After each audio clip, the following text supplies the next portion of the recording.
है पौष पुत्रदा एकादशी, एक शांत जंगल की कहानी।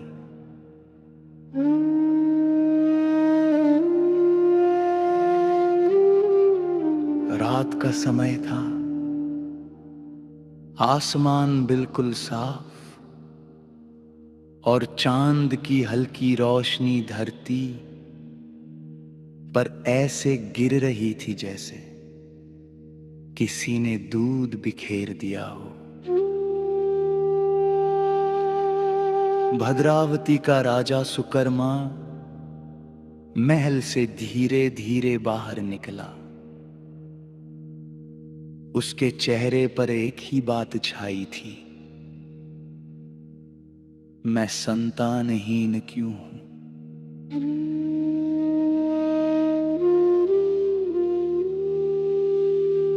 राजा रोज प्रजा का भला करता, न्याय करता, दान देता, पर मन के किसी कोने में अकेलापन चुभता रहता। उसे लगता था, मेरे बाद मेरे कुल की बात कौन आगे बढ़ाएगा।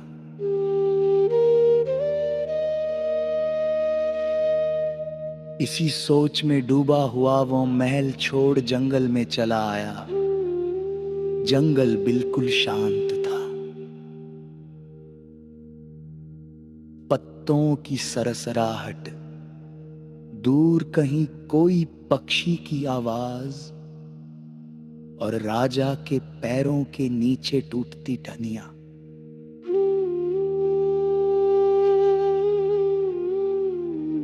कुछ दूर चलते चलते उसे एक सरोवर दिखा। पानी चांद की रोशनी में चमक रहा था और उसके किनारे कुछ देव ऋषि तपस्या कर रहे थे। राजा उनके पास गया और थके स्वर में बोला, हे महर्षियों, बताइए मैं किस अपराध का दोषी हूं? क्यों मेरे भाग्य में संतान सुख नहीं है? ऋषियों ने शांत नेत्रों से उसे देखा, मानो वे उसके हृदय की गहराई तक पहुंच गए हो। एक ऋषि ने धीरे से कहा,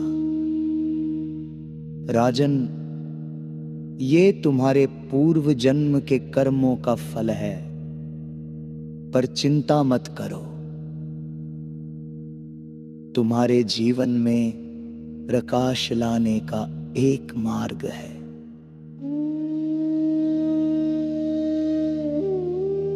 राजा ने उत्सुकता से पूछा, कौन सा मार्ग गुरुवर? ऋषि बोले, पौष पुत्रदा एकादशी। यदि तुम इस व्रत को पूरे मन, सच्ची श्रद्धा और नियम से करोगे तो भगवान तुम्हें अवश्य पुत्र देंगे। राजा के भीतर आशा की एक किरण जल उठी। अगले दिन एकादशी की सुबह पूरे राजमहल में गूंज रही थी मंत्र, कपूर की सुगंध और भक्ति की धुन।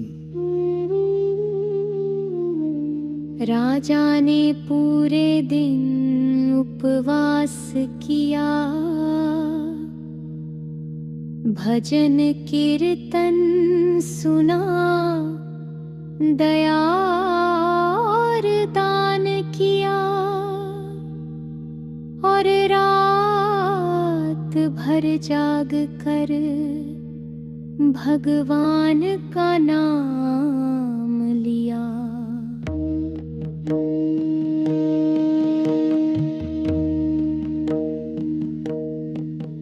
उस रात उसके मन में बहुत दिनों बाद शांति उतरी। जैसे किसी ने भीतर की सारी चिंता धो दी हो। कुछ समय बाद रानी के गर्भवती होने की खबर पूरे राज्य में फैल गई और जब पुत्र का जन्म हुआ तो पूरा राजमहल झूम उठा। राजा सुकर्मा ने अपने पुत्र को गोद में लेकर मुस्कुराते हुए कहा, ये केवल भगवान की कृपा है और पौष पुत्रदा एकादशी का वरदान।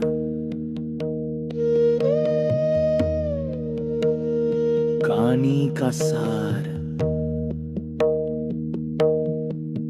जब मन से विश्वास से और प्रेम से किया गया व्रत भगवान तक पहुँचता है तो असंभव भी संभव हो जाता